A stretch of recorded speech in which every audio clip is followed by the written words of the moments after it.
4:20 in the afternoon.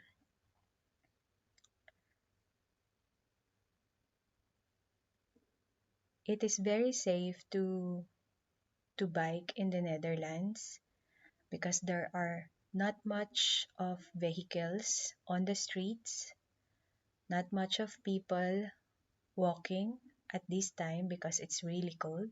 It's around 1 to 3 degrees Celsius. Netherlands is known country for a lot of bikes.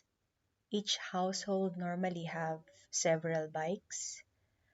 We just bought our bike 5 months ago because of COVID. We need to travel safely from one location to another, and bus poses a lot of risk for infection.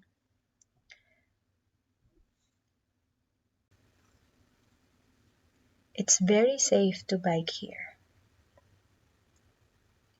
And at the same time, the surroundings are really difficult to watch as you move from one location to another. I always bike to go to work because it gives me a lot of flexibility on when should I leave home and when should I go home. I don't need to wait for a bus to arrive at the station.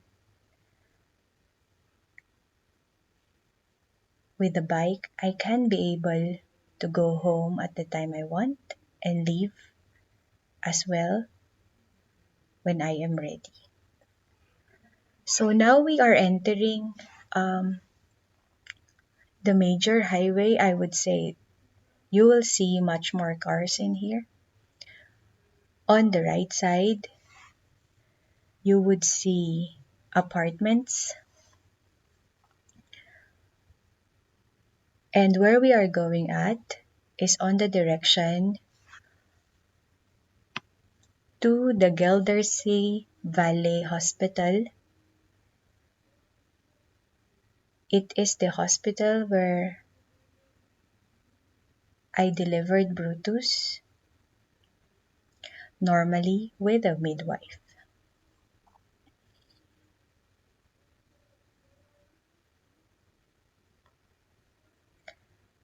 There are a lot of advantages of biking more than just sitting on a public transportation. Aside from beautiful sceneries that you can see along, you will also be able to breathe fresh air, especially in Europe. We have a very clean atmosphere, very clean air. And at the same time, you will also be able to exercise. This journey is going to be 2.3 kilometer one way, so it's going to be 4.6 kilometers two ways.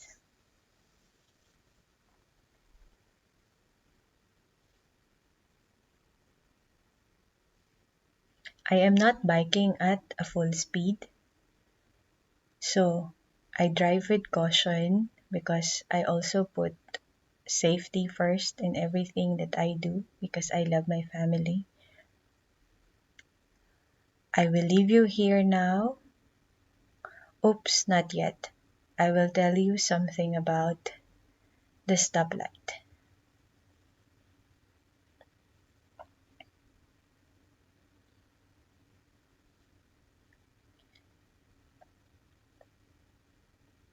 So here we reach the stoplight, and there, if you can see, I passed by a black button, and if you wanted to make sure that it recognizes that there is a bike, you just need to press that black button such that the red icon that you can see on the spotlight will turn green. Now let's go.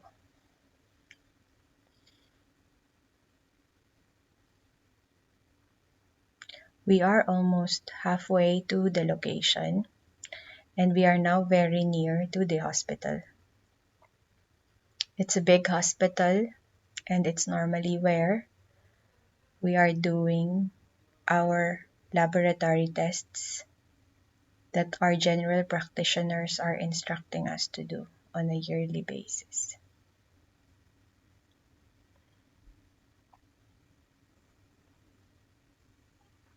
Ang lamig.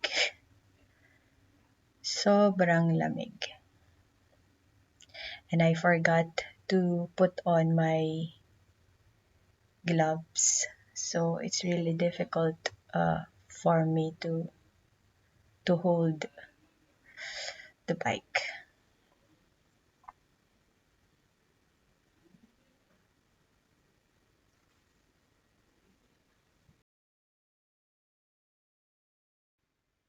Habang naghihintay tayo sa stoplight, hugot muna. Sa lahat ng bagay, kailangan maghintay dahil sa tamang panahon lamang darating ang tamang bagay. Huwag ipilit ng mabilisan ang mga bagay-bagay. Patience is a virtue. Okay, let's go!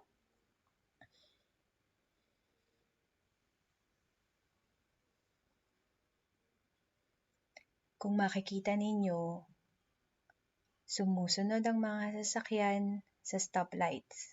Walang pasaway. Bilis ni Kuya. Or mabagal lang talaga ako magbike. Maigsi kasi ang legs ko eh. Pandak ika nga. If you look on the right, there is a lake. Ang ganda niyan. During summer, you can just sit beside it, stare at it with the ducks, sometimes birds, and just reflect about how good life is. Kahit ang dala mo lang simpleng chichirya at isang beer, hindi mo kailangang gumastos ng madami. Minsan nga, kagaya ng ginagawa ng mami at daddy ni Atina, nagdadala ng sarili nilang kape. Pwede rin yun. At ipapakita namin sa inyo kung paano next time. Huwag lang ngayon, masyado pong malamig. Malapit na tayo sa location.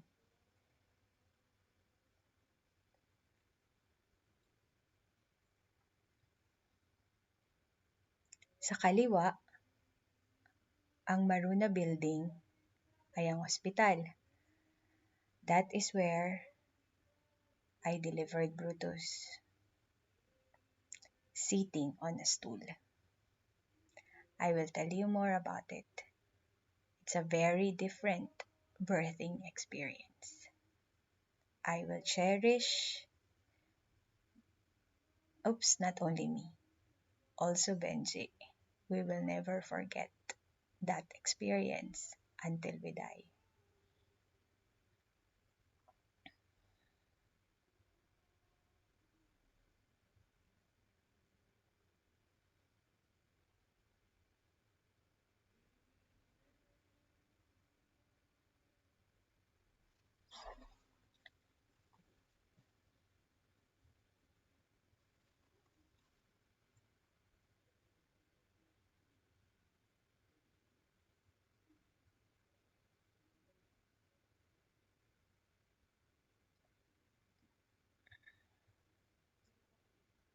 Masarap mabuhay sa ibang bansa, lalo na sa Europa.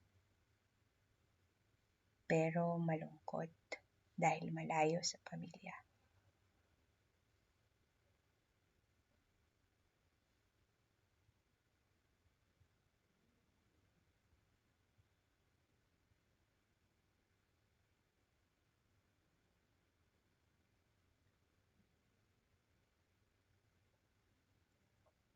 Ayan, dumating na tayo at pinikap ko na.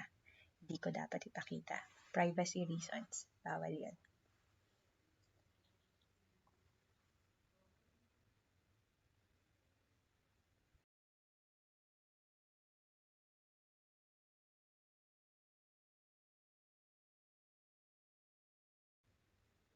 Malapit nang dumilim, pero maaga pa. Actually, hindi pa gabi. Ganito talaga pag winter. Bukod sa malamig, malungkot. Iba pala talaga ang epekto ng araw sa mood ng tao. Nakakamiss ang halik ng init sa balat. Pero ganun talaga. Kailangan magtiis.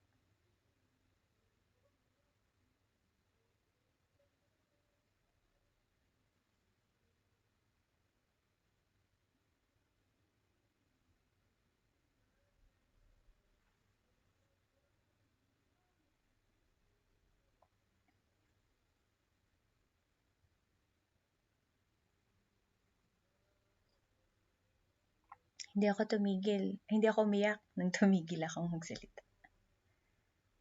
Napaisip din ako sa sinabi ko. Matagal na akong hindi nagtatagal sa Pilipinas. Nagbabakasyon lang. Minsan naiisip ko, kilala ko pa ba ang Pilipinas? Dami na nagbago. Lumaki na ang mga bata. Yung iba, nanganak na nga. Yung iba, napariwara. Yung iba, nagtagumpay.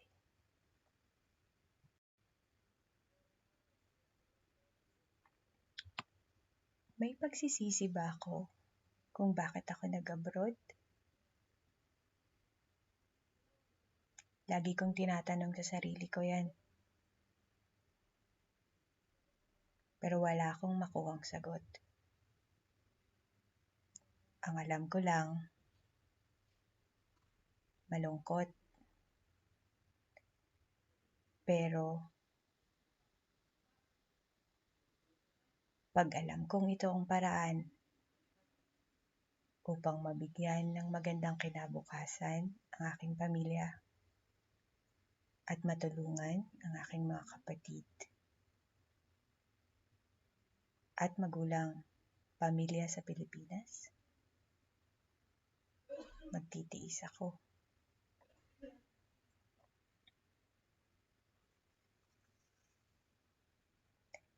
Hindi naman lahat ng pakiramdam dito sa Europa ay malungkot. Sumasaya rin naman kami. Lalo na noon sa Germany. Marami kaming kaibigan. Si Atina, si Luis, si Ge, si Ate Chona, si Auntie Salome, si Ate Cynthia, si Ate Gwen, si Ate Nilin,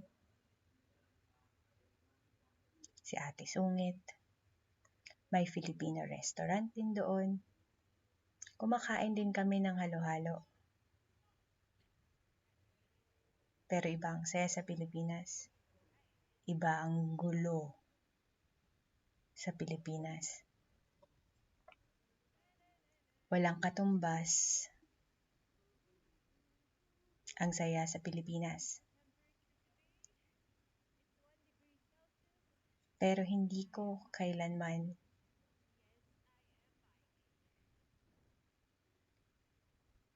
sasabihin sa Diyos na bakit ganito ang kapalaran ko.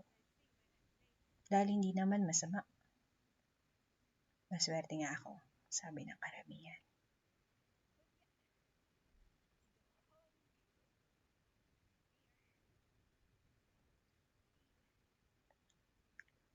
Ang mga oportunidad na binigay sa akin ng Panginoon ay patuloy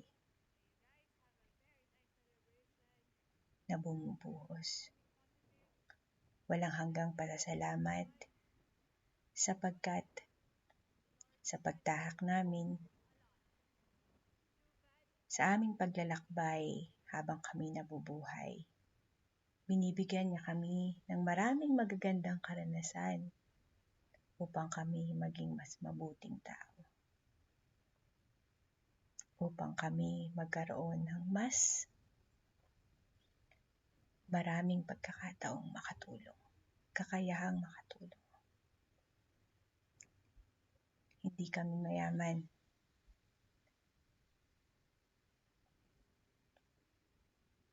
At taliwas sa akala ng iba. Hindi lahat ng OFW ay malakas kumita. Siguro lang nagmana ako sa lola ko kay Nanay Ising. Ako ay talagang matipid. At masaya ako kapag madami akong naiipon.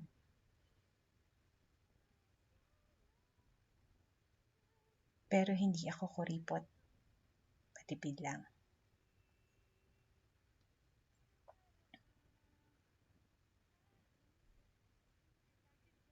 Ang dami ko na namang hugot.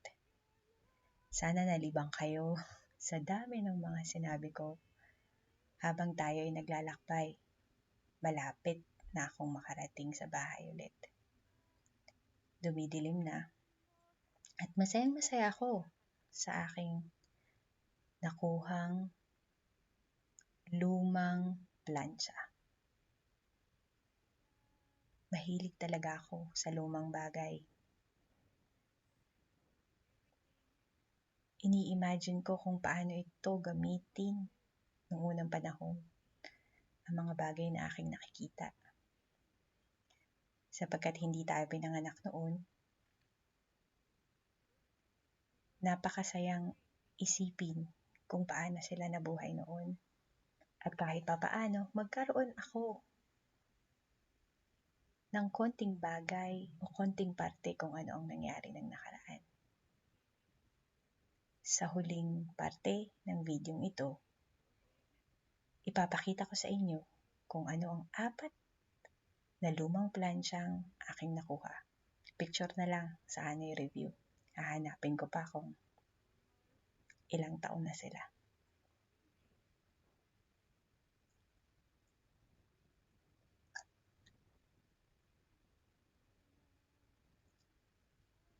Kagaya ng paglalakbay na ito, na makakauwi rin ako sa bahay, anuman ang problema na iyong kinakaharap ngayon, matatapos din yan. May solusyon dyan. Alam mo, ang solusyon dyan, ikaw din ang tatapos niyan. Ipagdasal mo ang mga hakbang na gagawin mo. At ibibigay ng Diyos ang awa na kailangan mo. Happy New Year sa inyong lahat. At sana maging maayos at mapayapa ang ating 2021. Nandito na po ako sa aming bahay. Bye-bye na po.